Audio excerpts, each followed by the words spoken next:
So this is John Reed. I am rejoined by Josh Greenbaum. Josh, how you doing? I'm great. It's Friday. Yeah, we're at the end of a busy week, right? Because we were just in Las Yep. Vegas, So hanging Josh out and with I our were at Acumatica Summit, and we were going to do an on-site version of, kind of a event debrief, but we were both flat out brain fried. So Josh was like, "Why don't we do this when we get home?" So that's what we're doing. So we're actually doing this virtually. But we really just wanted to get a chance to rehash the event. On Diginomica, I've written two fairly monstrous posts. One was kind of a review of the show from a customer perspective. And then today I released an AI strategy post from a deeper conversation, drawing mostly Josh, that drew on the conversation we had with Ali Johnny and Doug Johnson on sort of behind the announcements and stuff. So that's already out there. But what I really wanted to start with was your impressions, because you haven't been to the show for a little while, and so now you're back. The company has grown considerably, but what were sort of your impressions getting back to this event? Like, what struck you? What jumped out? Yeah, well, and it was fascinating. I think I can say this out loud. I did a strategy review for them back in 2018. What was fascinating is sort of look back at the notes from that and to see where they've come. And they've kind of hit the milestones, hit all the high points that they were talking about in terms of being really well known in the industry in general, having a really successful vertical industry strategy, being just really super customer friendly, having that customer focus, which is always easy to talk about. You can always say, let's go do that. To actually execute it and to have that kind of, frankly, that love that you sort of, I think, felt, among the customers. I found it fascinating. I was very impressed, and and I'm still digesting. I mean, you're impressive because you're out there cranking out copy already. I'm sitting here working on this sort of, this conceptualization. How do I describe what I saw? And the thing that really struck me was again, the high quality of the customers and the variability of the customer base, how different these companies are, and yet how similar they all are underneath the hood, if you will, and why. And that similarity is what's driving them towards Acumatica. Overall, really, really great conference. I really enjoyed myself, I have to admit. So I'm not going to really go through all of the news items and stuff because I've written about that, and I want to get kind of more deeper into your views instead. But probably the most notable news item, well, there were probably two. One was announcing the new professional services industry edition. Acumatica has been pretty careful about not doing too many of these vertical editions, but this one builds on a lot of the stuff they have already done in various areas like project accounting, but it is an additional layer. It's not just a repackaging. And then the next thing was their announced principles of innovation for which pertains to AI development principles, but also other sort of emerging tech. And while that was sort of a pre-announcement because they're still finalizing some things internally, Ali Johnny told us and I wrote about this in my post, how they're still working on. It's really important to them to get some language right around things like guardrails in these solutions, and because these solutions are known to run off the rails if they're not sort of ethically defined. So we had some really good discussions about that and how partners, might choose to adhere to that also, and Acumatica's role in that. But that's something we can maybe get into later. But those are kind of the newsy things. But I think one thing that was interesting to me last year, I stirred up a little bit of unintentional controversy around retail because it wasn't clear last year exactly what the future of the retail edition was. This year it was much more clear, where John Case was really, the CEO was very definitive. We're going to be doing a retail edition, and we're still taking on a lot of e-commerce customers as well. But the interesting thing, and the reason for the controversy last year, was because there was this sort of thing. It wasn't that Acumatica's retail investments were going to go away, but it was this thing around everyone's a retailer now, right? So in addition to, Acumatica has some really interesting retail customers, but then they have a whole bunch of manufacturing and distribution customers that are really interested in all kinds of different aspects of retail, right? Direct to consumer, B2C.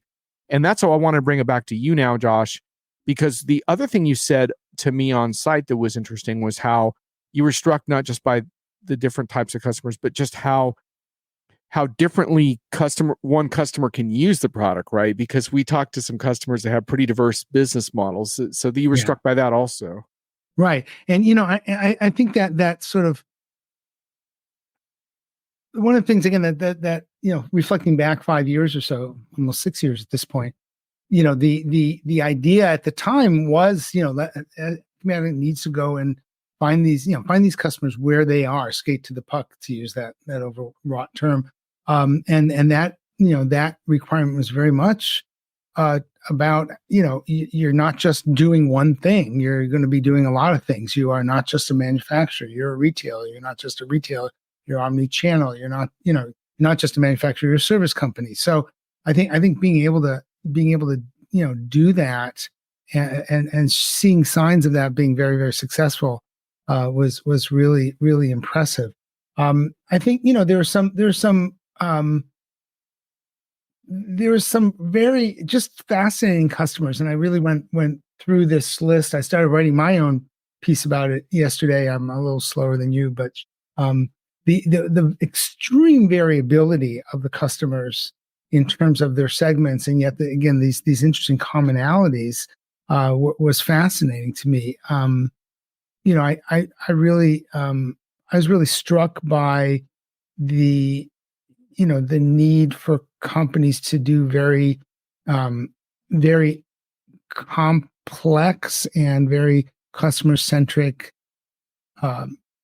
commerce. They, you know, there's some really interesting examples, and again, across this very wide range of customers. You know, there's the folks Pollywood that we talked to are making recycled plastic furniture. I talked to a seeds and bulbs company, American Meadows. You know, my favorite was Telesis from Lincoln, Nebraska, that's doing this improbable mix of security software, hydroponic farming, restauranting, and microbrewing, and they make it all make sense because across all those completely different sounding businesses are some very interesting commonalities. I tell you, the other thing that really got me was just, you know, and I just want to put this out front because it really struck me, and this is the thing I'm really working on is how much we really were exposed to, you know, the other economy, the one that's not necessarily, you know, on the front page of the business section of the, you know, of the national news. Not, you know, you pick up the news and you're going to read about EVs, and you're going to read about, you know, about the big tech companies, and about, you know, airplane manufacturers and quality control. And you go to Acumatica and you read about the rest of the industry. You read about what's happening in places like Phillipsburg, Pennsylvania, Syracuse, Indiana, you know, Odessa, Texas, Lincoln, Nebraska, Burlington, Vermont. This is, you know, derogatorily referred to maybe as the flyover countries, but there's no flyover, you know, in terms of importance to the economy, importance to both their local economy and, you know, and the national and global economy. And seeing Acumatica's roots in that, you know, again, these terms are sort of, you know, almost, you know, a little condescending, but the roots in these heartland, you know, kinds of businesses and these heartland communities is fascinating to me, because it's you know, it's the rest of the economy we tend to not know enough about. It doesn't get enough play, and yet, you know, here they are, and they're using, again, this very broad set of services and software from Acumatica to do a lot of, you know, to do the things that, you know, we tend to believe are only done by global companies and only done, you know, by these bleeding edge, you know, high tech manufacturers in Silicon Valley. And in fact, it's happening all over the country, and it's all good. It's really good. It's really moving our economy forward in a very positive way. So I found that really fascinating. Yeah, that was one of the first things John Case said in his keynote. He had some stats around the impact of small businesses on the economies and, you know, Acumatica's market, right? And you kind of saw that during the show, and then you also saw like the elements to where that can get companies into trouble where they need Acumatica's help, right? One of the most powerful moments for me was that's anecdote around I'm forgetting the name of the customer now. I was about to look it up, that had the fire. Porticool. Yeah, Yeah, Porticool Portugal. Yeah. from Center, Texas, the center of Texas, apparently. Yeah. Yeah. And them saying on the keynote stage, like, that they got that call from Acumatica saying, don't pay us for 3 months. And, just kind of, there's a little bit of an emotional moment, right? It didn't feel like a PR moment, but it kind of struck you like this is a different kind of customer and company, right? Where it's a different type of relationship. And, so one of the things I was digging into was like, why are Acumatica customers so relatively happy? I mean, on an ERP scale, they're definitely on the very high end, I think, and that's very palpable, right? And I have a couple ideas as to why that is, but I'm curious if you have thoughts. Well, I think one of the main ideas, and it's a strength and a potential weakness, which I brought up a couple of times with some of the execs, is they have this very well established partner model. The partners are very themselves small businesses. That you get to be, as a small and medium sized business, you get to do business with someone like you, someone in your mold, if you will. And in theory, they're going to get you better than a global systems integrator would. And I think that's very, very powerful. That connection. Acumatic's a relatively small vendor. It's got relatively small partners selling to relatively small companies. It sort of feels like one big happy family. I think that's very, very powerful. I think it is a potential weakness in that the growth that Acumatica wants to continue to achieve, and they're doing apparently a really good job at it, is really dependent on the quality of this channel and these partners. And and I did talk to a couple customers who had to really sort through a little bit of that quality problem, very understandably so. But it's always complicated managing a channel like that. So it's a big plus, and something you gotta work really hard on continually to keep it in the plus side of the column. Yeah, absolutely. And that was a topic that brought up a bit with our meeting with the chief revenue officer, who's been at Acumatica since 2021, Sanket Akakar. And I thought he had some pretty good answers, because one of my concerns was about how do you monitor those relationships and and intervene sooner when they do go awry. And he had some pretty good answers as far as some of the indicators they track, that kind of flag things, like delayed implementation, start times, and things like that, where they do get more involved. But the point stands in the sense that the more, like, Acumatica, John Case really credited the industry additions of Acumatica, things like manufacturing and distribution, with the vast majority of their growth, including construction as well, is the vast majority of their growth the last few years. But that really highlights the partner thing that you focused on, because that also means that you need partners that have a deeper understanding of those industry areas, which makes the partner problem more challenging, right? Because Right. this is no longer like general ERP where, oh yeah, just talk to this other person that does ERP. It's like, no, I want to talk to someone who understands where my industry is headed, where the benchmarks are, where customers in my industry are struggling. Like, oh, and I might want someone that's closer to my region too. Like, so you need a more diversified partner stream if you're going to realize the strategy of growth that they want to achieve. So Right. I think you're right. And these companies have very interesting, they may be small, but they have some mighty interesting problems. So, American Meadows, the seeds and bulbs guys in Vermont, they just talked about this very fascinating business problem, which is that they're going to sell you bulbs, tulip bulbs, in December, that they're not going to deliver to you until spring, right? And they have to book that revenue, and yet set it aside essentially, and manage the fact that the fulfillment of that order doesn't happen for X number of months. And how do you make sure that that's accounted for correctly? How do you make sure that you're tracking that customer correctly? It's not the same as a typical business. It's a very interesting, complex model. And of course, they have their own sourcing issues, right? I mean, sourcing bulbs. In a former life, I actually worked on a tulip farm harvesting tulip bulbs. You cut the tops of the flowers off in the spring. You pull those bulbs out in the early summer. you're trying to source something that doesn't exist yet, that is just literally a seed in the ground. And you have to have these contracts on the sourcing side that reflect a certain amount of variability about delivery. Anyway, so every one of these conversations involves this very, very unique problem. That I talked to this company, OFS International. They do tubing and piping for the oil and gas industry. They've got a really interesting problem. They're very high tech in their industry. For their industry, they're super high tech. They're working with these wildcatters who don't do tech. They dig holes in the ground.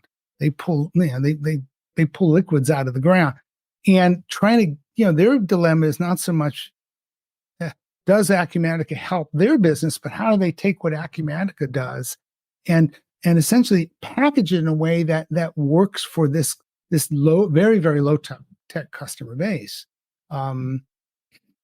Same thing with American Asphalt and down the road for me in Hayward, California. The asphalt, that's like one of the most untech worlds possible, and yet everyone's got to make that more efficient. You can't just sit in a 20th century model anymore with that kind of delivery. So every company has this very unique kind of set of problems they're trying to sort through. And to me, it's fascinating that one of the big answers to this set of problems is Acumatica, despite the fact that these problems are so vastly different from one.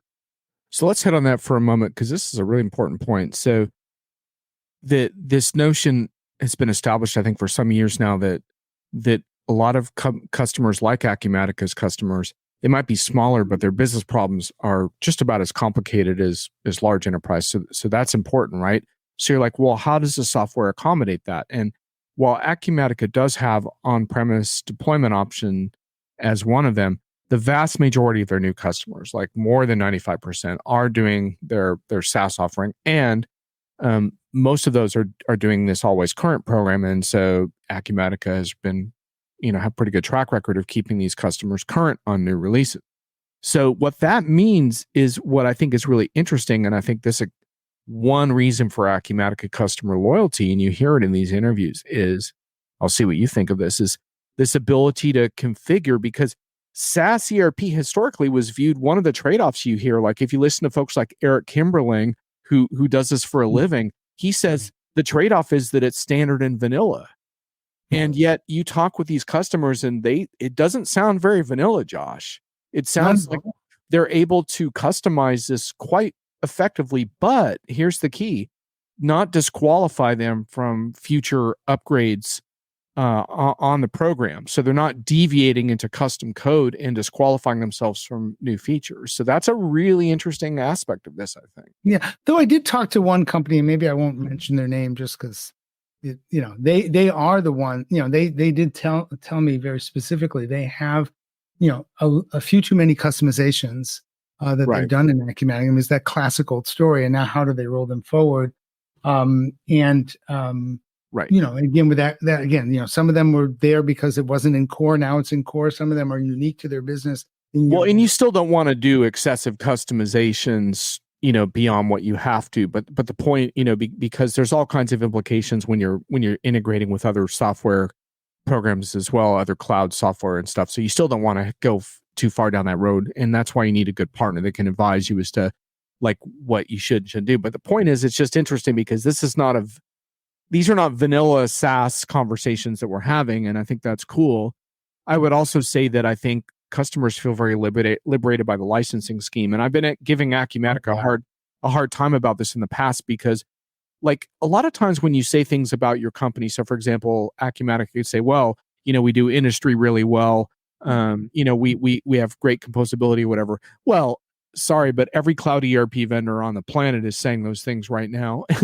And so it becomes up to the customer to evaluate the veracity of those claims. But no other cloud ERP vendor can say we have licensing that's based on consumption models, not on user models. And that might sound good, but then you talk with customers and they're the ones that really appreciate it. And this year we really heard that from the keynote stage, both from Acumatica, John Case, but also from customers. And having gone to their shows since 2014, I was really struck by that this year, where And maybe it's partially because economic times are more difficult now, but that flex ability to kind of bring quickly casual users in or make seasonal adjustments to who has access to the system, that's a really defining characteristic, I think, that, and one of the major reasons why customer morale is high. Yeah, and I think also, what that model lets you do is really, apply the software to the to the point of greatest need, and work out from there. So you can really, in a way, afford to start small and grow big, and not have to start small but pay big. And I think that's very much appreciated. The generals, I have to say, the other thing, and these again, I haven't been there in a while, so I was really struck by the fact that you walking down that main hall on the way to the keynote theater, and there's these showcases of all the different companies, not all of them, a bunch of companies who are there as customers, showing their products, showing who they are, what they make, these wonderful, cool, interesting things. Some of them we might even own, a few of us. Having that ability to sort of bring the real world of their businesses to light, and with the pride that they obviously have in making great products. I just felt that the general sort of the vibe, the feeling, the ethos of that conference was all about these customers being successful, and being successful on their terms, and in Acumatica being there to kind of cheer them along. And again, it's not all perfect. There's definitely questions of that different customers had, about how do they move forward in this direction or that direction, and they're pushing the company as they need to, and the company, I think, is generally listening, as they should. But it's there's a culture there as well that I found very, very,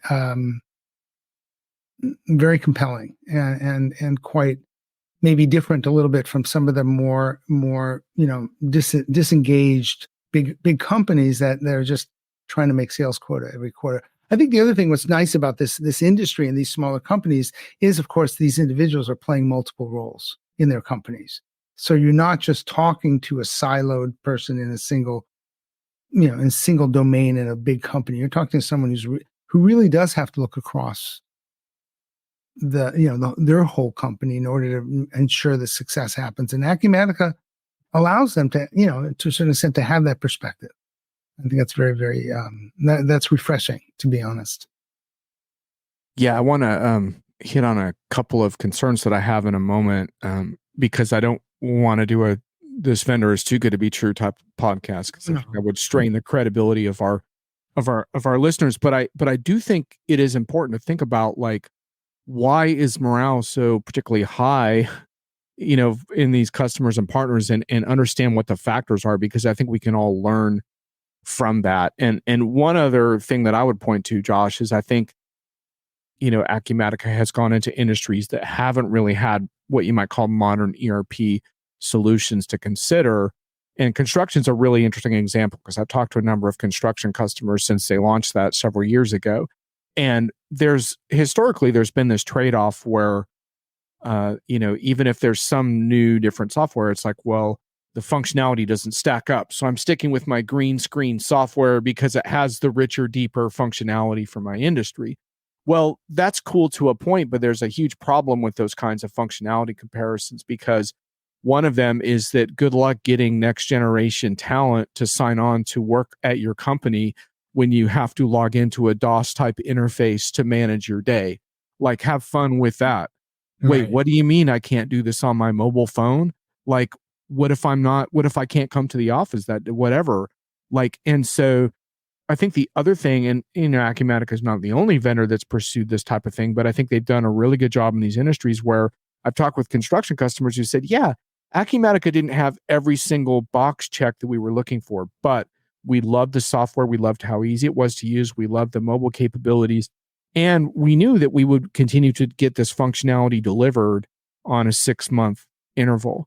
And so then that puts the onus, of course, on Acumatica to make sure they're delivering what customers want at a proper rhythm that they can absorb it without getting overwhelmed and stuff like that. So that's not necessarily a simple thing, but the point is that I think that's a fascinating change that we're seeing in the market, where now you can, as a buyer, you can kind of take that functionality grid and not live as that is religion, but just one factor, and other factors like the caliber of my relationship with that vendor, like the licensing experience, the ability to add new stuff in a collaborative manner.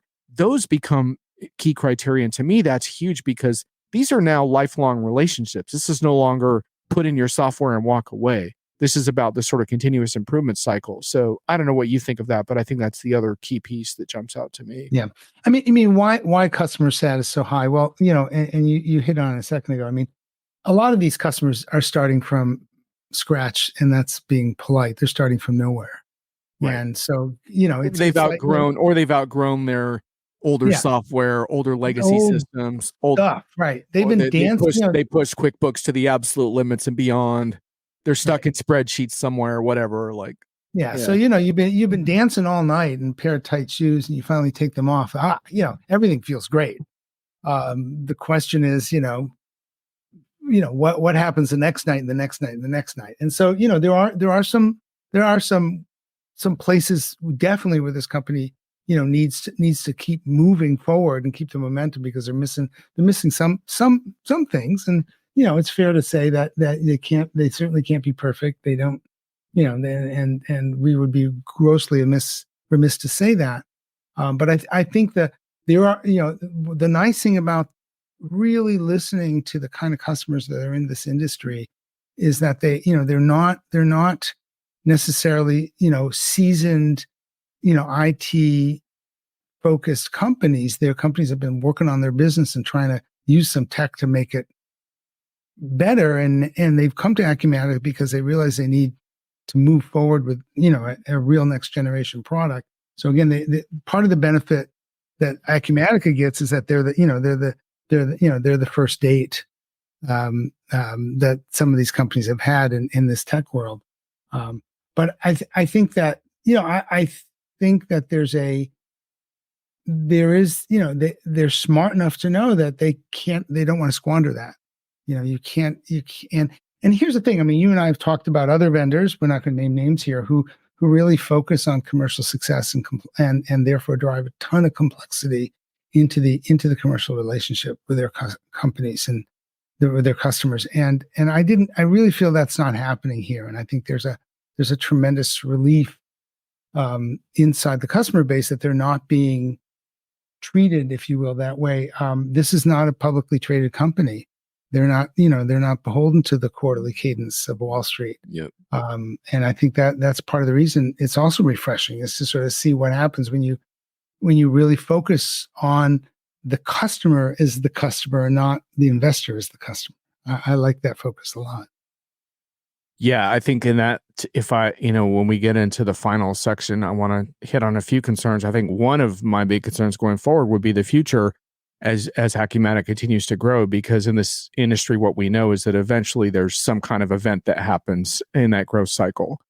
And I would be really sorry to see Acumatica, for example, get acquired by a larger entity with a different business model and approach in the future. And that's not for consideration now, but you think about that, that's the value of remaining private only goes for so long. Like, right. There's very few vendors that are truly privately held. Like Acumatica does have private equity involved, and those people, look, they are looking for ROI too eventually. And so, personally, I'd like to see Acumatica evolve into a publicly traded company, because I think that is a better scenario for them than most acquisitions. But we'll see. I mean, you never know. But I think that's the one thing, is that'll be interesting to track. But that's not a story for this year or next year. I think that's a little bit ways out. But you can't remain independent forever. So that is one interesting thing to kind of monitor a little bit. But the other things I liked about Acumatica, I'm not going to delve fully into the AI stuff because I wrote a 2,000 word piece on that. You can read at your leisure on Diginomica. But I liked that they didn't overplay that and kept a ruthlessly practical focus on AI with talking about it, but not allowing it to take over their conference. I also like their ESG approach. A lot of vendors are are really backing down publicly on ESG right now because they don't want to take the political blowback, which I find really annoying because ESG and sustainability, politicizing that topic is really lame. Like, yes, you can have a political conversation about climate change if you want, but that's not what vendors need from this functionality right now. They need to manage energy costs better. They need to manage waste better. They need to save money. They need to do things for very practical reasons, and let's have that conversation. I would just say that Acumatica has still a long way to go in terms of embedding that functionality into their product. But talking with Polywood's very, very happy running on Acumatica with all the tracking and tracing and precision they're able to apply. And that's just out of the box with what they're doing now without any ESG specific functionality built into the system at all. So Acumatica's got a good momentum there. I'd like to see them continue it. So I really like that also. Yeah. Yeah. And Polywood, being the manufacturer and vendor of recycled plastic furniture. I mean, they're taking HDPE plastic and turning it into Adirondack lawn chairs. They're the ultimate green business in a lot of ways. And yeah, so they're living the life of the ESG vendor and using Acumatica to do it. And it's nothing special. It's just what they do. I think that's a pretty powerful story. So let's hit on just a couple of concerns because for the most part, I think this is a company that's executing very well. We can learn a lot from that from a customer's perspective. But a couple of concerns that I would raise. One is customers have still a lot of needs around dashboarding and reporting. So that's been a common theme of like, I wish there was more of that. This doesn't go for all customers. Some customers really swear by Acumatica's, they call them side panels, but they're kind of embedded displays. So some customers really like that. But Acumatica from the keynote stage on the product day 2 committed to improving those features. There are some third-party partners that provide really good functionality in those areas. So it's not like there's nothing that customers can do there, but that's been a common sort of request that I think Acumatica will need to deliver on. And then I would add also from an event standpoint, because I was watching some of the keynotes on the virtual stream, I learned that a lot of the virtual session content isn't available except for keynotes. I think in the future, Acumatica needs to really expand what's available virtually for attendees. There seems to be sometimes a misunderstanding that maybe those two things are in conflict and they're not, but some points were made on the stream around look, I can't send my whole team to Las Vegas as much as I'd like to be there. And I think it's time to really acknowledge that as great as these in-person events are, for a lot of different reasons, we can't all be there. And we need to figure out how to serve people that matter. It's not the case that everyone that matters is on site. That's the wrong way to look at it. And so there's a lot of work Acumatica can do there, I think, and that would play very well to their overall training because so much of their training is free. I sent you a link this morning of all these learning paths that they have that are super awesome and that are all free to consume. And so let's just tie the event content into that as well. So those would be my concern items. Anything else? You raised the partner one earlier. Yeah, I think the partner one and also I just you sort of talking to these customers like what else are you using? There's a lot of Salesforce in the customer base, and that tells me that and there's a certain irony because Salesforce is not cheap. It's not priced or licensed in any way, shape, or form similar to Acumatica, and that speaks to a big gap that they need to potentially talk about. Had a couple of customers talk to me about payroll. That's another. Payroll is the eternal problem. Yep.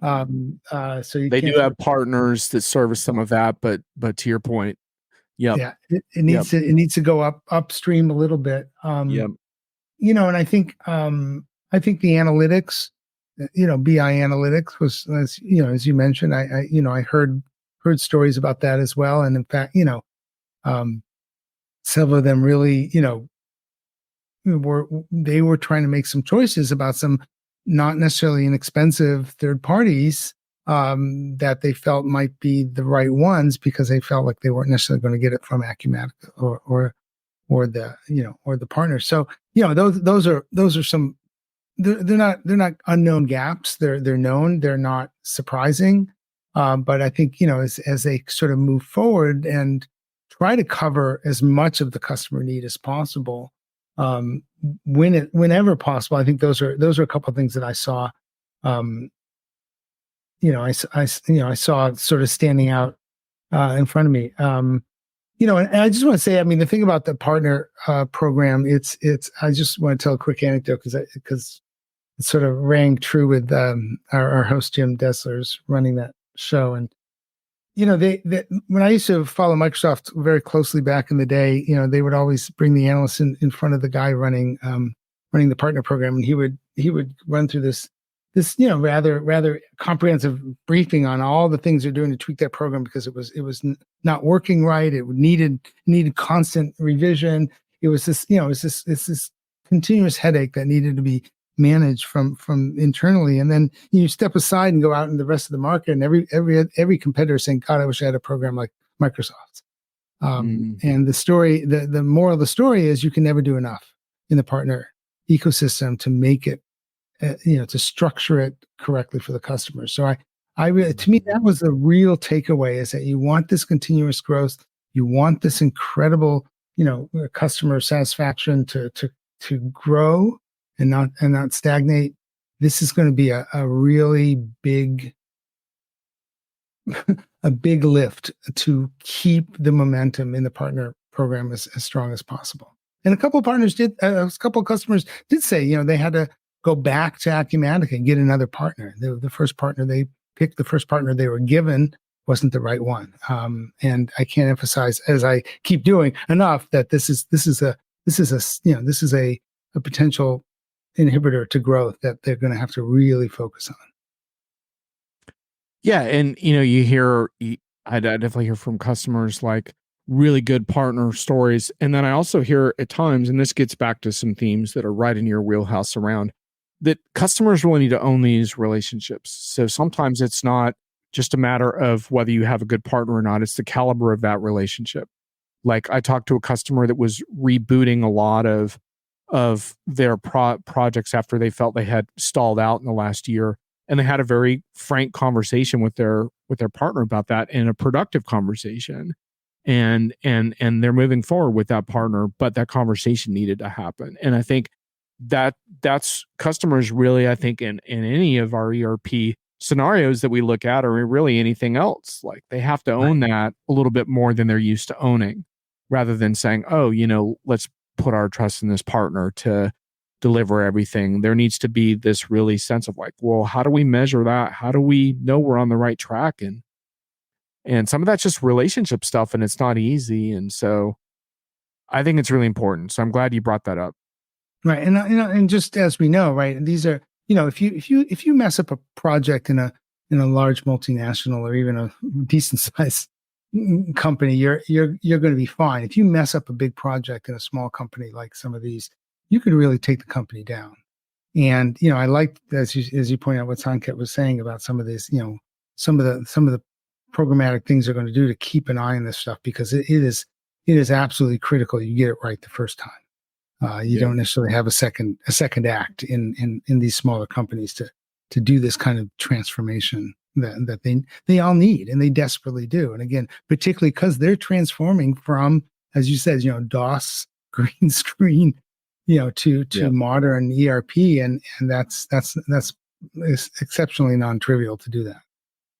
Yep, lots of really juicy change management stories as well, right? Which is the other area for customers where there's a lot of challenges there, in these industries like construction, getting folks, bought into the news. So we could have a whole different podcast about that. But fascinating event. Really glad that you were there so I could get your take, and I really enjoyed that conversation. Thanks, Josh. Yeah, thank you. I look forward to next year. This is a company worth keeping an eye on. They do some interesting work. Absolutely. And I think they're setting us some interesting standards for the rest of the industry as well, which is good. Very good. See you in Texas. Yeah. Bring it on. Catch you Tuesday, man. Thanks a lot. Later.